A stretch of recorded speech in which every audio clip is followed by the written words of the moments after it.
কেষ্টর কদর্য কথা আজ অনুব্রতকে তলব বোলপুর থানায় হাজিরা নির্দেশ দেওয়া হয়েছে তাকে। তবে আদৌ কি থানায় হাজিরা দেবেন অনুব্রত মণ্ডল?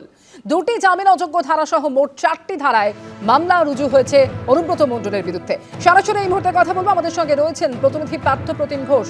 পার্থপ্রতিম, এখনো পর্যন্ত কোন কোন ধারায় মামলা রুজু হয়েছে অনুব্রত মণ্ডলের বিরুদ্ধে বিস্তারিতভাবে জানাও আমাদের, এবং তাকে তো আজকেই হাজিরা নির্দেশ দেওয়া হয়েছে। আজ কি হাজিরা দিচ্ছেন অনুব্রত মণ্ডল? কোনো খবর কি রয়েছে বিষয়ে?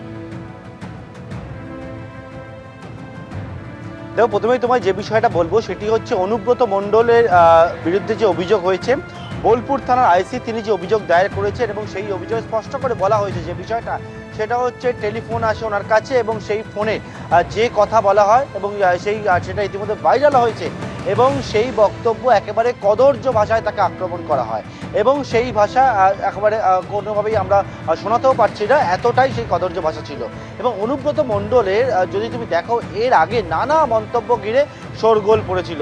সেটা কখনো হচ্ছে পুলিশকে হুমকি দেওয়া সময় বেঁধে দিয়ে, কখনো বোমা মারার নিদান দিচ্ছেন, কখনো বা বলছেন গুড় বাতাসা বা চরম চরম ঢাক বাজবে, এইরকম একের পর এক বক্তব্য সামনে এসেছিল। কিন্তু এইবারে যে অডিওটি ভাইরাল হয়েছে, যে বিষয়ে অনুব্রত মণ্ডলও যারা অস্বীকার করেননি যে তিনি ফোন করেননি বলে, এবং তার পরিপ্রেক্ষিতে গতকালকে বীরভূমের পুলিশ সুপার তিনি স্পষ্ট করে জানিয়েছিলেন যে অভিযোগ দায়ের হয়েছে এবং সেই অভিযোগের পরিপ্রেক্ষিতে বেশ কয়েকটি ধারায় মামলা হয়েছে।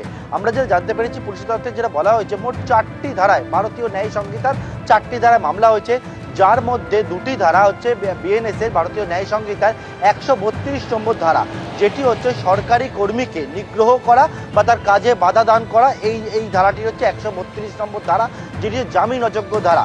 পাশাপাশি হচ্ছে ভারতীয় ন্যায় সংহিতার 75 নম্বর ধারা, যেটি হচ্ছে মহিলার সম্পর্কে একেবারে কুরুচিকর কথা বলা, যেটি হচ্ছে শিরোতানি ধারার সমান এবং সমতুল্য এই ধারা। এবং এই দুটি ধারা ছাড়াও আরও 2টি ধারা রয়েছে, মোট 4টি ধারায় এফআইআর। এবং যে 2টি ধারার কথা বললাম সেই 2টি ধারা হচ্ছে 132 এবং 75 নম্বর ধারা, যেটা জামিন অযোগ্য ধারা। গতকালকেই দেখেছো অনুব্রত মণ্ডলের যে অফিস রয়েছে সেখানে পুলিশ যায় এবং পুলিশ গিয়ে আজকে সকাল 10টার পরে ওনাকে থানায় হাজির হওয়ার জন্য নির্দেশ দেওয়া হয়েছে।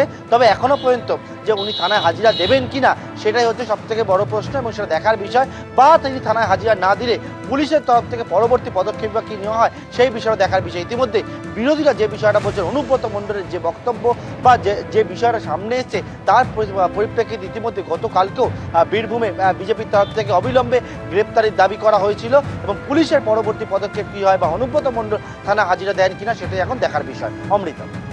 ধন্যবাদ পার্থপ্রতিম।